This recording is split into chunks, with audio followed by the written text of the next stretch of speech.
'పుష్ప 2' ఎంత హైప్ ఉందో తెలిసింది. ఇంకా ఒక 4 డేస్ 4 డేస్‌లో రిలీజ్ అవ్వబోతుంది. ఈ సినిమాకి సంబంధించి టికెట్ రేట్స్ కూడా పెంపుకు పర్మిషన్ ఇచ్చేసింది. ఇవాళ నుంచి స్టార్ట్ అయిపోయాయి కూడా బుకింగ్స్. అయితే దీనిపైన కాస్త భిన్నాభిప్రాయాలు వ్యక్తం అవుతున్నాయి సార్. టికెట్ రేట్ల పెంపు భారీగా పెంచారని కొంతమంది ఆవేదన వ్యక్తం చేస్తున్నారు సోషల్ మీడియా ద్వారా. మరీ అంటే టికెట్ రేట్లు ఇలా పెంచుకుంటూ పోతే ఫ్యూచర్‌లో ఇంకాస్త పెరిగే అవకాశం ఉంటుంది.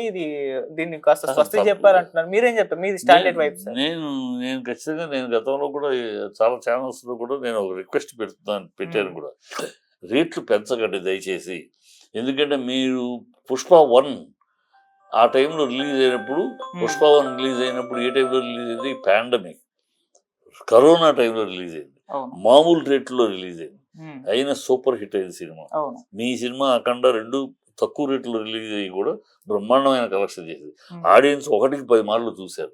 ఎందుకు చూసారు? మామూలు రేట్లు ఉండబట్టి ఎగబడి చూసిన వాడే మళ్ళీ మళ్ళీ చూసి రిపీట్ ఆడియన్స్ వచ్చారు. హ్మ్. మనకు ఆ రిపీట్ ఆడియన్స్ అనేది ఎప్పుడు రన్నుని పెంచుతుంది. ఓకే. అది జరిగింది. మీరు శుభ్రంగా సంతోషంగా ఇది కూడా అలాగూ మామూలు రేట్‌లో పెట్టండి. రిపీట్ ఆడియన్స్ వస్తారు. బ్రహ్మాండంగా ఉంటుంది. ఈ రేట్లు పెంచి వాడిని రూ. 1000 టికెట్ పెడితే ఒకసారి చూస్తాడు. అవును. నువ్వు రూ. 250 టికెట్ తెస్తే వాడు 4 సార్లు అదే రూ. 1000 4 సార్లు చూస్తాడు. 4 సార్లు చూస్తాడు.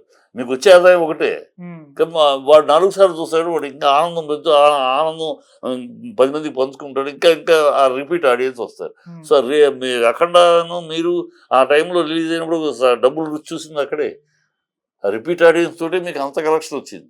సో, కనుక దయచేసి ఈ ఈ దౌర్భాగ్యపు విధానానికి స్వస్తి పలకండి. హ్మ్. ఈ బ్లాక్ మార్కెట్‌లో టికెట్లలాగా బెనిఫిట్ షోలు అంటము, 1500, రూ. 1000కి అమ్మటము, 2000. ఈ హ్మ్. ప్రేక్షకులు సినిమా ప్రేమికులకు ఉన్న దీన్ని ఎక్స్‌ప్లాయిట్ చేయకండి. హ్మ్. వద్దు.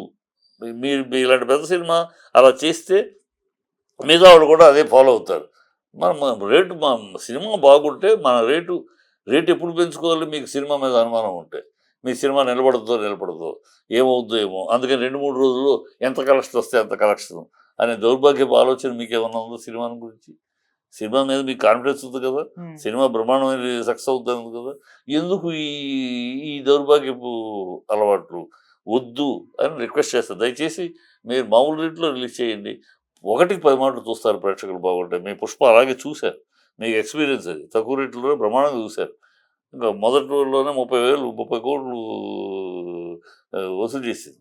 సో, ఆ రికార్డ్ ఉంది మీకు. హ్మ్. కనుక ఇది 'పుష్ప 2' ఇంకా ఎక్స్‌పెక్టేషన్ ఉంది. ఓకే. ఇంకా చూస్తారు. మామూలు టికెట్లుంటే టికెట్లు దొరక్క హడావిడి అదొక పబ్లిసిటీ. టికెట్ దొరకట్లేదు సినిమాకి అనే పబ్లిసిటీ ఉంటుంది. అవును. 1కి 4 సార్లు చూస్తారు. ఎగబడిపోతూ ఉంటారు. హ్మ్. ఇది మంచిది కదా సినిమాకి. దాన్ని పోగొట్టుకుంటారు ఎందుకు? ఈ రూ. 1000 పెట్టి వాడిని ఒక్కసారి చూసి పంపించేయటం.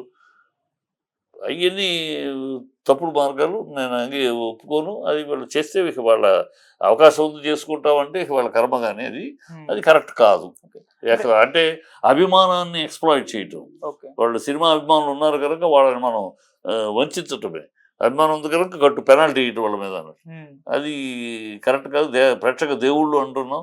ఆ ప్రేక్షకుల మీద మనం పెనాల్టీ ఎయటం ఎంత తప్పు? ఎంత తప్పది? ప్రేక్షక దేవుళ్ళు అనే మాట అప్పుడు అనవటం అనవసరం. ఆ హ్మ్. మాట అనొద్దు. ప్రేక్షక దేవుళ్ళు అనొద్దు. ప్రేక్షకులని దేవుళ్ళు అని అంటూను మళ్ళీ వాళ్ళ మీద పెనాల్టీ ఏస్తూ వాళ్ళని ఎక్స్‌ప్లాయిట్ చేస్తే ఎట్టా? ఓకే. అంటే వీళ్ళ వైపు నుంచి ఏంటంటే సార్, పెద్ద సినిమా, పెద్ద హీరో, భారీ బడ్జెట్. ఆ బడ్జెట్‌ను రికవర్ చేసుకోవాలంటే ఈ మేర టికెట్ రేట్స్ ఉండాలి. ఆళ్ళ కాలిక్యులేషన్స్ అలా చేసుకొని ఈ టికెట్ రేట్స్ ఫిక్స్ అదే ప్రశ్న చేసుకున్నారంటున్నారు. అన్నాను. హ్మ్. రికవర్ చేసుకోవాలి అంటే, రికవర్ చేసుకోవాలంటే మీ సినిమా బాగుంటే రికవర్ అవుద్ది కదా! 'పుష్ప' అవ్వలేదా? హ్మ్. 'అఖండ' అవ్వలేదా అంత ఖర్చు పెట్టి? అవుద్ది కదా! బాగా లేకపోతే అవ్వదు. అందుకు మీకు బాగాలేదని అనుమానమా? ఆడుద్దో లేదో అనుమానమా? అందుకని ఆడుద్దో లేదో కనుక మొదటి 3 రోజులు ఎలాగో ఉంటది కనుక అప్పుడు ఎంత మాక్సిమం వసూలు చేసేసుకుందాం. తర్వాత నిలబడుద్దో లేదో అని అంత అనుమానం ఉందా మీ సినిమా మీద? మీరు అలా చేయటం వల్ల ఏంటంటే మీ సినిమా మీద మీరే అనుమానం ఎక్స్‌ప్రెస్ చేస్తున్నట్టు. ఓకే. ఈ సినిమా ఆడుద్దో లేదో అందుకని బిగినింగ్‌లోనే ఎంత పిండాలో అంత పిండేసుకుందాం. మొదటి వారంలో తర్వాత మళ్ళీ ఎంతో నిలబడుద్దో లేదో అనే అనుమానం మీకు ఉండబట్టే ఆ మాట అంటున్నారు. ఓకే. అది లేదనుకో 100 రోజులు నా సినిమా ఆహ్, వ సంక్రాంతికి కూడా సంక్రాంతి దాటినా కూడా థియేటర్లు మన సినిమా ఇచ్చే పరిస్థితి లేని క్రౌడ్ ఉంటది. హ్మ్. సంక్రాంతికి థియేటర్లు ఖాళీ అవ్వవు. ఇప్పుడు 4 వారాలు ఖాళీ అయిపోతాయి. అలా ఖాళీ అవ్వదు. సంక్రాంతికి కూడా మన సినిమా నిలబడుద్ది. ఇంకా థియేటర్లు ఎదుక్కోవాలి మిగతా వాళ్ళు. నా థియేటర్లు ఖాళీ అవ్వవు అనే కాన్ఫిడెన్స్ ఉండాలి కదా! ఇంత ఇంత ఖర్చు పెట్టి ఇంత హడావిడి చేస్తున్నప్పుడు హ్మ్. ఆ కాన్ఫిడెన్స్ లేదా మీ దగ్గర? 2 వారాల్లో పడుకుంటుందని అనుమానమా? అందుకని 2 వారాలు మొదటి వారం ఈ మొదటి 3 రోజులు ఈ పెట్టేసి లాగేసుకుందామనా? ఏమిటది? ఎందుకు చేస్తున్నారు? అది ఖచ్చితంగా exposing your doubts about your movie.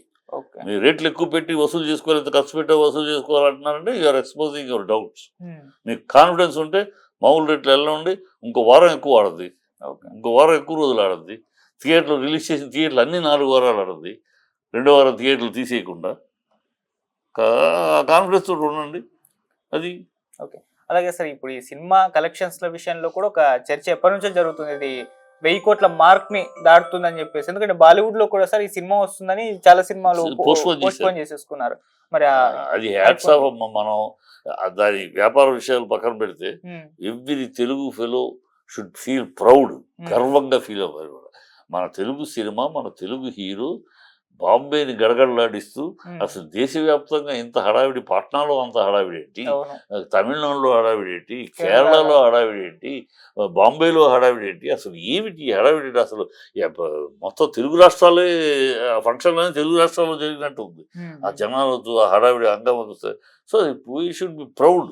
మన తెలుగు కూడా, మన తెలుగు సినిమా ఇంత ఘనంగా ఒక ప్రభాస్ తర్వాత ఇవాళ నేషనల్ లెవెల్లో ఆల్ పాన్ ఇండియా, ఇంటర్నేషనల్ సినిమాలు లాగా ఈ సినిమా సంతోషపడాలి. 1000 కోట్లు చేస్తా, 800 కోట్లు అది బిజినెస్. అది ఇంత హైప్ ఉన్నప్పుడు అది చేయొచ్చు, చేస్తే పెద్ద ఆశ్చర్యపడాల్సింది ఏం లేదు. రికార్డులు బ్రేక్ చేయొచ్చు, బాగుంటే రికార్డులు దుమ్ముకుంటూ వెళ్ళిపోద్ది. ఎందుకు నెంబర్ ఆఫ్ థియేటర్లు చాలా చాలా వేల థియేటర్లు, 1000 కాదు 2000 చాలా మించి. సో ఇన్ని వేల థియేటర్ల మీద రికార్డు ఖచ్చితంగా బదలకూడదు. ఇవాళ రికార్డ్స్ అనేవి ఈ cinema record, next Mahesh Babu వస్తే ఆ సినిమా రికార్డు, రామ్ చరణ్ వస్తే. సో రికార్డ్స్ నిలబడవు. గతంలో లాగా ఒక రికార్డు సృష్టిస్తే మళ్ళీ ఒక 5-6 సంవత్సరాల దాకా దాన్ని బ్రేక్ చేసే సినిమా వచ్చేది. ఇవాళంతా నెక్స్ట్ సినిమా, ఈ రికార్డు నెక్స్ట్ సినిమా బ్రేక్ చేసే పరిస్థితి వచ్చేది. అందుకు మార్కెట్ పెరిగిపోయింది కదా. సరే కనుక రికార్డ్స్ అనేది కాదు, కానీ బిజినెస్ బాగా జరుగుతుంది, సంతోషం, బాగుండాలి. ఆ కొన్నవాళ్ళు, కోట్లు పెట్టి కొన్నవాళ్ళు బాగుపడాలి, ఎగ్జిబిటర్స్ బాగుపడాలి, డిస్ట్రిబ్యూటర్లు బాగుపడాలి, ప్రొడ్యూసర్ నిలబడాలి. అప్పుడే ఈ డబ్బు రొటేషన్ రావాలి. ఇన్ని కోట్లు పెట్టినాక ఆగిపోయింది అనుకో, బాగా ఆగిపోయింది, ఆ డబ్బు రాదు, రొటేషన్ ఆగిపోద్ది. ఇండస్ట్రీకి చెడు, ఇండస్ట్రీకి మంచి జరగదు. అందుకని నేను ఇలాంటి సినిమాలు, ఇంత పెద్ద హైప్ ఉన్న సినిమాలు ఖచ్చితంగా ఆడాలి, బాగుండాలి, ఇండస్ట్రీ బాగుంటుంది. ఆ కారణంగా అది నేను కోరుకుంటున్నాను. అది thank you so much sir.